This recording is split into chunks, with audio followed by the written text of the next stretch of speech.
Olá, estudantes, professoras, diretores, vice-diretoras da educação de jovens e adultos, todos bem? Todos em casa e se cuidando? Nos reunimos mais uma vez, mais uma aula de língua portuguesa e vamos avançar nos nossos estudos, certo? Mas claro, como a gente já está acostumado, reflexão. Estou aguardando as reflexões de vocês, me mandem o que vocês sentiram, o que vocês receberam, o que vocês pensaram. Tá? Nossa reflexão hoje é com essa imagem aqui, ó. É a imagem dos três cegos e o elefante, certo? A gente vai ouvir, conhecer esse conto indiano. Vamos lá?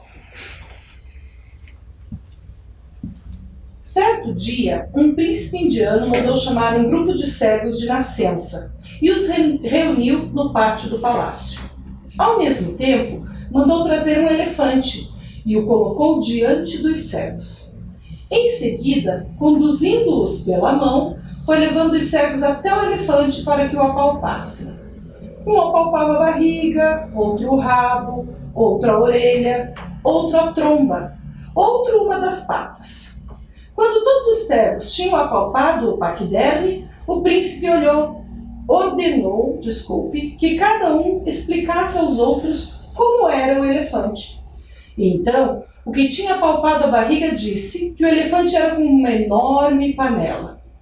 O que tinha palpado o rabo, até os pelos da extremidade, discordou e disse que o elefante se parecia com uma vassoura. Nada disso interrompeu o que tinha palpado a orelha. Se alguma coisa se parece, é como um grande leque aberto. O que apalpara a tromba deu uma risada e interferiu. Vocês estão por fora. O elefante tem a forma, mas as ondulações e a flexibilidade de uma mangueira de água. Essa não, replicou o que apalpava a pauta. Ele é rígido como um poste. Os cegos se enroscaram numa discussão sem fim, cada um querendo provar que os outros estavam errados e que o certo era o que aquele dizia. Evidentemente, cada um se apoiava na sua própria experiência e não conseguia entender como os demais podiam afirmar o que diziam. O príncipe deixou-os falar para ver se chegavam a um acordo, mas quando percebeu que eram incapazes de aceitar que os outros podiam ter tido outras experiências, ordenou que se calassem. O elefante é tudo isso que vocês falaram, explicou. Tudo isso que cada um de vocês percebeu é só uma parte do elefante. Não devem negar que os outros também perceberam.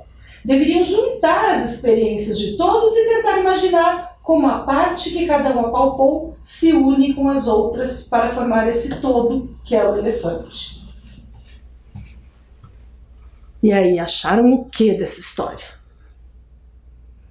Essa história fala de um aspecto da nossa forma de ver o mundo que se chama ponto de vista. Ou seja, aquela percepção muito pessoal, muito particular que a gente tem das coisas. Ela é ruim? Ela é errada? Não. A história vem nos mostrar que ela só é uma forma de ver. Às vezes ela pode até ser tão isolada que seja equivocada, passa a ser equivocada. E aí a gente precisa abrir a nossa percepção de mundo e começar a considerar o que os outros falam, considerar o que a gente ouve, avaliar, ponderar, né? Isso não significa aceitar, não significa simplesmente, um ponto de vista eu preciso aceitar todos. Não, de jeito nenhum. Às vezes o ponto de vista do outro reforça o seu, mas às vezes o ponto de vista do outro amplia o seu. Faz com que você diga, não é que é mesmo, como foi no caso dessa história. Essa parábola do elefante e dos cegos mostra que, enquanto você estiver preso só naquela tua visão de mundo, você não vai avançar, você vai ficar com uma ideia muito limitada das coisas, muito parcial. É preciso que a gente considere as outras visões para a gente também ampliar a nossa, né? Ok? Fica a reflexão. Se vocês tiverem outras percepções, outras ideias, outras considerações sobre o que vocês entenderam, não esquece de compartilhar com a gente, tá bom? Eu fico sempre na expectativa de que eu vou receber uma ideia, uma visão dessas experiências que a gente faz de reflexão, ok? Sempre tem alguma coisa que eu não vi, e vocês viram. Então vamos lá. Nosso assunto hoje é frase. A gente já conversou um pouquinho sobre frase. Lembram-se uma aula? Mas eu queria dar uma relembrada e uma exercitada. A gente conversou, por exemplo, que a frase ela é uma situação real. Ela é a expressão oral ou escrita de uma situação que a gente vive, uma situação vivida, cotidiana, ok? Por isso eu trouxe a imagem da sala de aula, da professora com os estudantes, considerando que essa é a nossa realidade, que a gente espera que logo, logo volte. Mas que elementos a gente pega na hora de construir uma frase olhando para essa imagem? Lembram-se? A gente pega informações sobre o que está acontecendo, qual é a situação, quando essa situação aconteceu, em que momento e quem está envolvido ou onde, né? Onde e quem está envolvido nessas situações. Então todas essas informações ali combinadas é que vão me dar uma frase mais ampla, mais completa. Posso fazer uma frase simples, lembra que a gente viu? A professora ensina a estudante, ok? Mas eu posso falar mais, como essa que a gente também viu na aula passada. Quando as aulas retornarem presencialmente à escola, os alunos poderão aprender junto com a ajuda da professora. Então olha quantas informações numa frase, ok? Lembra? Sentido completo, inicia com letra maiúscula, finaliza com ponto final. Ok? Muito bem. Esses detalhes, então, esses elementos são para a gente exercitar. Começar a fazer esse registro com cuidado. Por isso a gente já vai para uma atividade. Vamos lá? A atividade é, eu dou uma informação e você vai pensar numa frase. Pode ser uma só, tá? Ali tem, elabore frases, mas é uma situação só. Se você quiser elaborar uma frase, já está valendo. Imagine essa situação. Quem está envolvido é o Paulo, onde ele está é num prédio e o que acontece é um incêndio. Que frase você escreveria usando essas 3 informações? Vamos lá? Um tempinho para você copiar e já elaborar a frase.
Ok, conseguiu?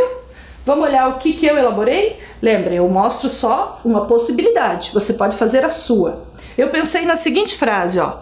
Paulo estava no prédio quando começou um incêndio. Eu coloquei quem, o que aconteceu e onde ele estava, ou onde aconteceu, certo? Então essa é uma possibilidade de frase. Gostaria que vocês estivessem aqui para eu ouvir. Devem ter saído muitas ideias originais aí, né? Dá para ampliar. Vamos para mais uma? Agora eu não estou dando nenhuma informação escrita. Agora a situação é a imagem. Observe a imagem, nós temos uma pessoa, ela está num lugar e ela está fazendo alguma coisa. Você vai pensar que frase você elaboraria para essa imagem, considerando o que está acontecendo, onde está acontecendo, quando está acontecendo e quem está na cena, quem está vivendo a situação, ok? Um tempinho para você observar a imagem e já escrever a sua frase. Vamos lá?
Mais uma vez, quero mostrar como eu pensei. Sintam-se à vontade para considerar de vocês, ok? Eu pensei assim, ó. Maria está estudando em casa, enquanto as escolas estão fechadas. Ok? Envolvi quem, envolvi onde, envolvi quando, enquanto as escolas estão fechadas, né? O que ela está fazendo, estudando, certo? Essas são possibilidades. Muito bem? Então vamos para frente. A nossa aula agora vai ampliar um pouquinho a ideia de frases, porque a gente vai pensar um pouco mais em alguns gêneros textuais, ok? Pensar na escrita e no pensamento estruturado pelo autor, para a gente compreender um texto quando lê. E eu trouxe especialmente um texto criado por essa pessoa aqui, ó, esse escritor, Bartolomeu Campos de Queiroz, certo? Essa pessoa, que já não está mais entre nós, essa pessoa era um escritor especialmente cuidadoso com uma escrita de prosa poética. É até interessante falar em prosa poética, né? Porque na literatura, prosa é essa forma de expressão, de comunicação comum, que a gente usa, mais usual. Essa que eu estou fazendo com vocês agora é uma prosa, né? Mas a poética tem todos aqueles elementos que a gente viu. É uma prosa que mistura um pouco de ritmo, um pouco de sensibilidade na escolha das palavras, de figura de linguagem. Ela tem todo um desenho diferente. E o Bartolomeu fazia isso. Esse escritor tinha essa habilidade maravilhosa de elaborar textos assim. Vamos conhecer um texto dele? E o texto dele se chama Mário. Eu vou ler o texto e depois a gente vai conversar sobre ele, ok? Acompanhem lá. Mário, o menino poeta, nasceu em fevereiro. E no seu nome, que era feito de mar e rio, moravam peixes que enfeitavam seus sonhos. Peixes do mar que dançavam canto de sereia. Peixes do rio que dormiam barulhos de cachoeira. Mário era feito de águas. No choro, água salgada. Mário descobriu o mar. Na sede, Mário alimentava o rio. Por ser água, Mário olhava o céu e as nuvens, as plantas e as aves. Por ser mar e rio, Mário era ar, por onde voam pássaros em som de vento. Perceberam o quanto de poesia tinha nessa narrativa, nessa história? Ele estava contando a história do Mário, mas ele estava contando a história do nome do Mário junto com a pessoa Mário, né? Parece até que a gente conhece. Vamos entender então como é que ele usou as palavras aí? A primeira brincadeira tem a ver com o nome. Eu estou chamando de brincadeira porque vocês já vão entender. Olha só. Ele usa um comecinho do texto dele dizendo: Mário era feito de águas. Aí a gente olha para o nome. Mário. E a gente descobre mar. E aí a gente descobre água salgada. Aí a gente descobre rio, que é água doce. Então, Mário era feito de águas, água doce e água salgada, porque compunham o seu nome. Primeira parte poética dessa prosa. Belo, né? O que mais? Olha só. Aparece lá no texto a informação fevereiro e peixes. Vocês sabem qual é a relação dessas informações? É possível que o poeta tenha brincado com a ideia de signos. Não temos certeza, mas o mês de fevereiro tem a ver com o mês das águas de alguns signos relacionados à água. Aquário, peixes. E aí aparece essa informação ali. O menino poeta nasceu em fevereiro e no seu nome, que era feito de mar e rio, moravam peixes que enfeitavam seus sonhos. O que mais a gente tem no texto? Peixes do mar que dançavam canto de sereia.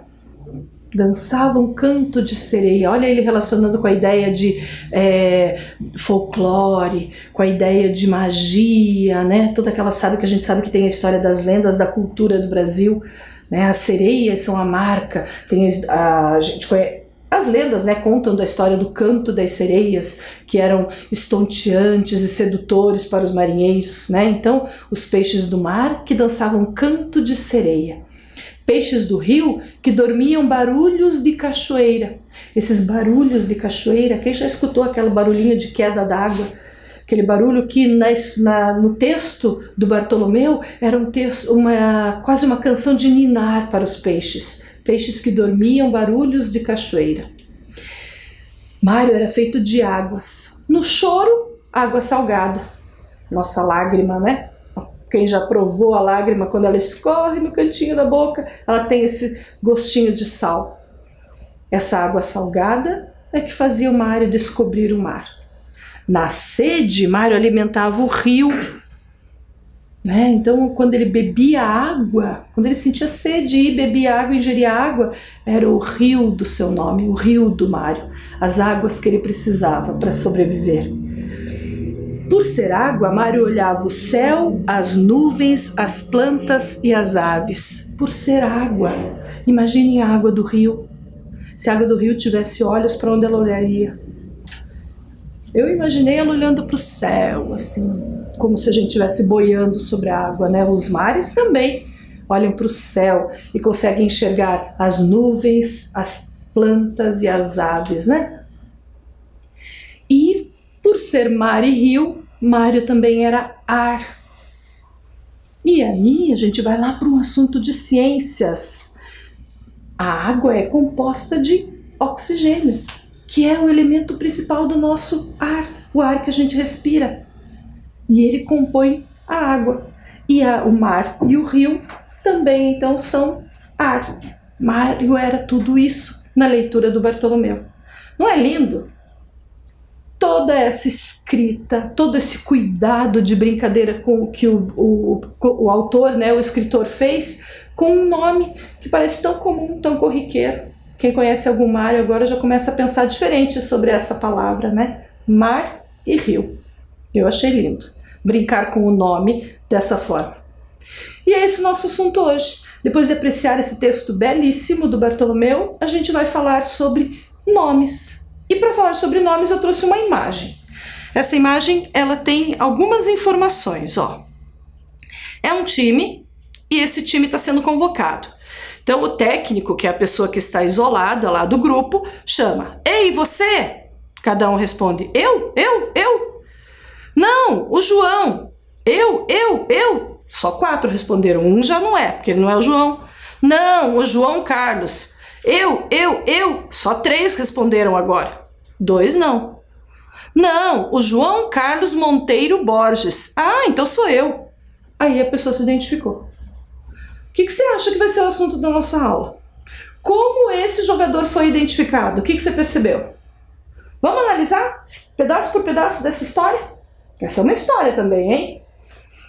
Então a primeira ele convoca. Ei, você! Todos respondem. Eu, porque estava sendo convocado, né? Não, o João. Eu. 4 se acharam o João ali. Não, o João Carlos. Daí 3, eu. 2 já sabem que não são. Não, o João Carlos Monteiro Borges. Ah, então sou eu. Então o que fez a diferença para essa pessoa ser identificada?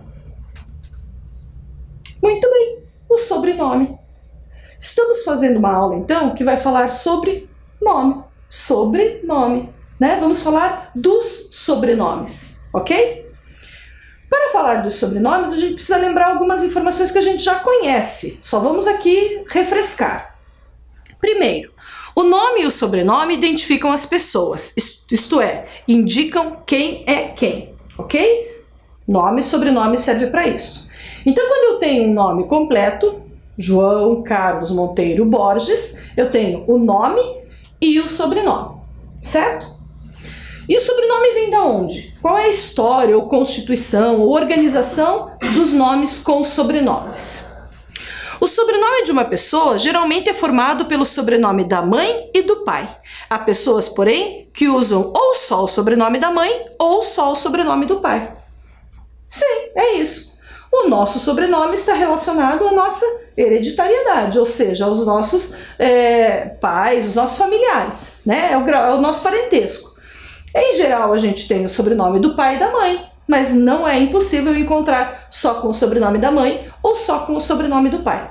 No caso do nosso personagem, a gente tem João Carlos Monteiro Borges, com o Monteiro vindo do sobrenome da mãe, Ana Maria Monteiro, e o Borges vindo do sobrenome do pai, Antônio José Borges. Ok? É uma alusão, né? A gente está fazendo só um nome fictício para compreender, certo? Mas em geral é assim que acontece. Não é uma regra, mas é comum de se encontrar por aí. Vamos registrar como síntese da nossa conversa até agora? Então vamos lá. Um tempinho, lembrem-se de colocar a data, se quem não pôs ainda, só para registrar essa informação sobre nome e sobrenome.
ok?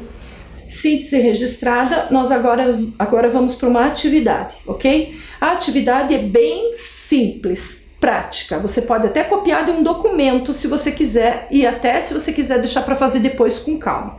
Aqui você precisa registrar o seu nome completo, o nome completo da sua mãe e o nome completo do seu pai. Quando a gente fala nome completo, a gente está falando em nome e sobrenome, ok? Então vamos lá, um tempinho para esse registro.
Ok, mas será que sobrenomes sempre existiram?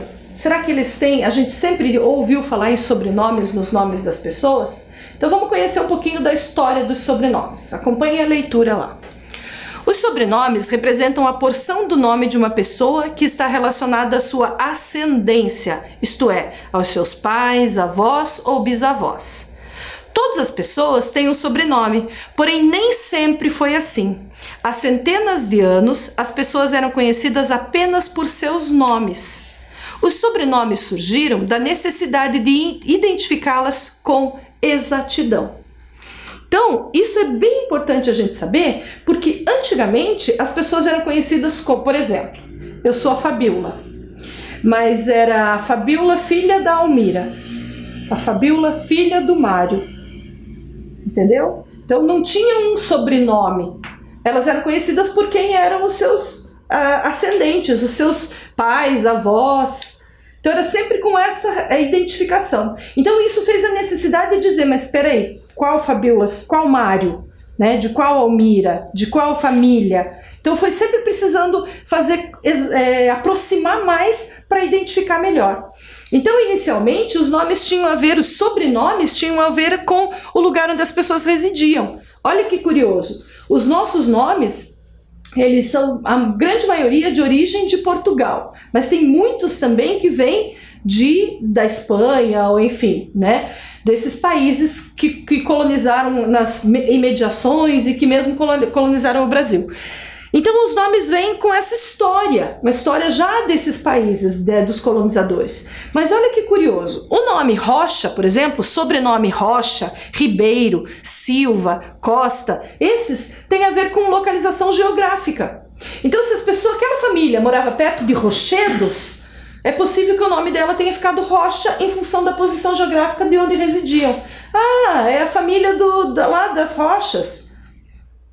A mesma coisa acontece com o Ribeiro, próximo de um riacho, aqueles perto da floresta, da selva, que o nome foi simplificando para Silva, e Costa, os que moravam perto da praia, do litoral, né, perto da costa marítima. Então, curiosamente, os nomes têm essa história. Também pode ser uma relação de parentesco, não sabia exatamente, não tinha um nome ainda definido, mas era o filho. Ah, a Fabíola, para mulher não, né, porque era só para homem, mas, por exemplo, o André filho, né, ou o André neto, porque era o mesmo nome do pai, o mesmo nome do avô, ou era daquela família, né? Então, esses nomes vieram relacionados a essa informação. Eu achei tudo isso bem curioso num material que tem num site, vocês podem procurar com esse título, ó. É um site que tem uma pesquisa sobre os 50 sobrenomes mais comuns do Brasil, a origem dos 50 sobrenomes. Se você digitar lá na internet a origem dos 50 sobrenomes mais comuns, você vai encontrar essa informação e vai que você acha o seu. É bem curioso, você vai gostar de pesquisar, vai lá dar uma olhadinha. Ainda falando sobre nomes e sobrenomes, observem bem o detalhe dessas letras coloridas nesses nomes aqui, ó. Nós temos diferentes nomes, concordam? Vocês têm que concordar, sabe por quê? Porque a gente já falou que os nomes dos objetos também são considerados nomes, são substantivos. Nomes de pessoas, nomes de objetos, nomes de plantas, né? Todos os seres têm nomes. Então essas palavras ali representam nomes. Todas as palavras cuja inicial está em azul, reparem, essa inicial está com letra maiúscula. Todas cuja inicial está em verde, prestem atenção, está com letra minúscula. Confere? Então, o que será que diferencia esse cuidado, essa escrita? Por que será que algumas palavras eu uso maiúscula, lembram das maiúsculas, a caixa alta? E outras eu uso a minúscula, a letra script de imprensa, né? Nas letras de imprensa. O que faz essa diferença? Vamos pensar sobre isso? Para pensar sobre isso, eu trouxe essas duas palavras, ó. O que será que explica eu dizer Carvalho, escrever, né? Porque na fala não aparece a letra maiúscula, mas na escrita, o que faz diferença escrever Carvalho com letra maiúscula e Carvalho com letra minúscula? Por que eu uso essa diferença? Então analise. Aqui eu tenho uma árvore que se chama carvalho. Essa árvore que se chama carvalho tem a madeira dela muito usada para fazer barris, né? Barris de conservação de vinhos, né? Tem toda uma história para fazer de uso dessa madeira, mas ela também é usada para diversas coisas. Não é uma madeira do nosso país, né? Originária do Brasil, ela é de outro país. Mas ela é uma espécie de árvore. E existe uma só no mundo? Não. Ela é um grupo de árvores com essas características se chama carvalho. Ela nomeia então o ser dentro de um grupo, né? Aquele grupo todo recebe esse nome. Diferente de Carvalho no sobrenome. Aqui eu trouxe o artista, Denis Carvalho. Ele é filho da Djanira Carvalho e do Erasmo de Carvalho. Os dois nomes dessas pessoas, olha só, também estão com letra maiúscula. Então esse é o nome próprio dele, é o nome que designa ele especificamente.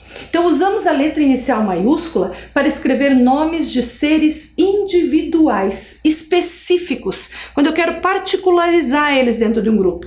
Então não era qualquer um, era o Denis Carvalho, né? Era o João Carlos Borges, né? Quando eu especifico, quando eu particularizo dentro de um grupo, ok? Muito bem. Vamos para mais um exemplo, olhem só. A gente tem o exemplo agora do globo terrestre.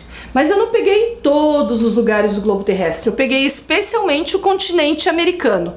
Toda essa parte verdinha que você vê aí diz respeito ao continente americano. Esse é o todo, ok? Reparem que a palavra continente, porque é o nome desse espaço, está em maiúscula, mas americano não está, ok? Muito bem. Aí eu coloquei, eu vou mostrar para vocês, que tem partes particulares, específicas desse continente, que são nomes próprios daquelas partes, como por exemplo, a América do Norte, que é aquela parte de cima do continente. Quando a gente fala cima é estranho, né? Porque olhando dessa perspectiva, desse ponto de vista aqui que a gente está sobre o globo, né? É a parte superior ali. A parte sul, central, a professora pulou uma, né? Tem aqui, tá no meio, ó, central, é a América Central, e a sul, que fica aí na parte inferior desse globo, desse desenho que a professora está mostrando, que é a América do Sul. Preste atenção como para identificar cada indivíduo ali, cada nome dessas Américas, eu usei a letra maiúscula. O mesmo acontece se eu estiver num grupo de pessoas, olha lá, ó, uma turma de pessoas, de mulheres. Eu já sei que tem mulheres, eu sei que são estudantes, mas eu preciso individualizar. Então eu tenho a Maria com letra maiúscula, a Teresa com letra maiúscula e a Conceição com letra maiúscula. Então, quando eu uso o nome do grupo, pessoas, estudantes, mulheres, eu não preciso me preocupar com a maiúscula. Mas quando eu especifico aquela pessoa, a Maria, aquela Teresa, aquela Conceição, aí ela é determinada na escrita pela letra maiúscula.